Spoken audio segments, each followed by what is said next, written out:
Salutations, silly geese. It's Automatic for Automatic Games, bringing you yet another in a series of videos showcasing the adventures of Knight Captain Autumn Durga, our Brotherhood of Steel build for Fallout 4. There's a Deathclaw in the vicinity of the Slog, and Durga is sent out 5th and 6th Squad to engage it, leaving 4th behind.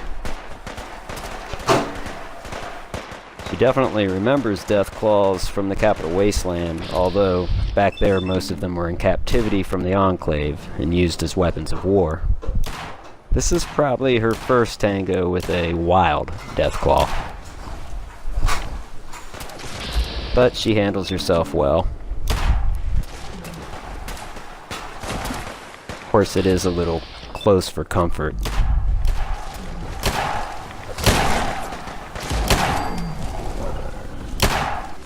And Deathclaw down.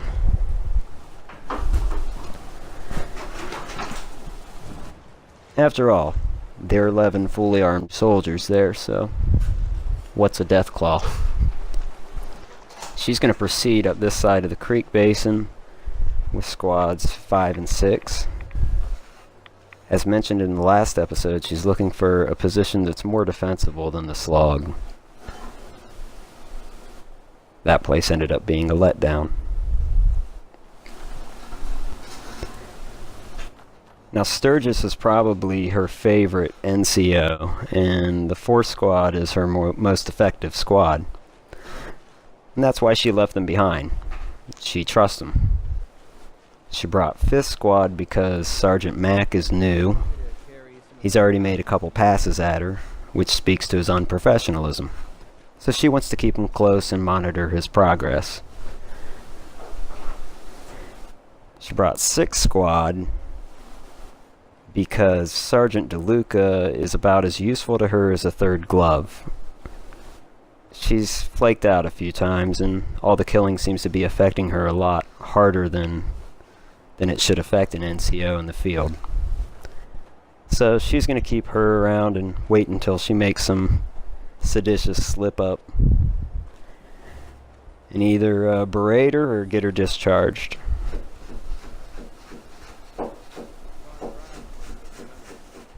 Now, you may have noticed not all 10 troops are directly behind her. 4 of them split off, and you can't always control the column. Usually they stay together, but there's some supply routes that have small alterations to them, forks, I guess.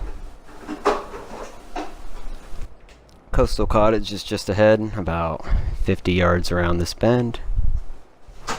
She's going to send 5th Squad directly up this road, basically have it approach Coastal Cottage from the other end. That's just in case it's occupied.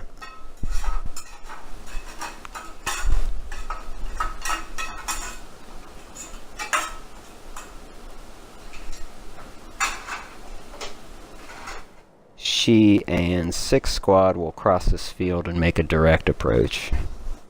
And as usual, Night Sergeant DeLuca is nowhere to be seen.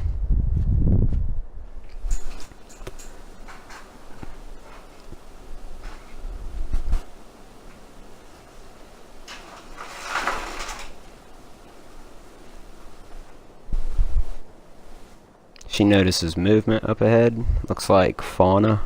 A Yao Guai.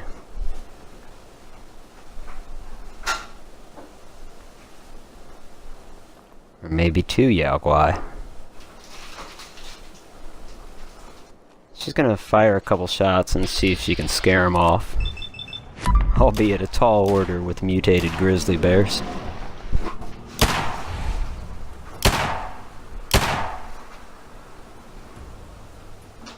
But there, unless they're coming around that red barn or garage, it looks like they're bolting. They keep on that way, they'll run into 5th Squad, and hopefully Max got his eyes open. That may be the gunfire we're hearing.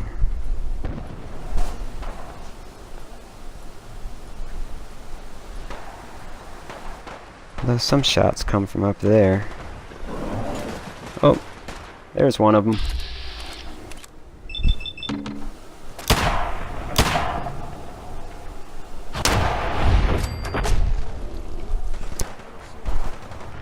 One down, but she knows there's another.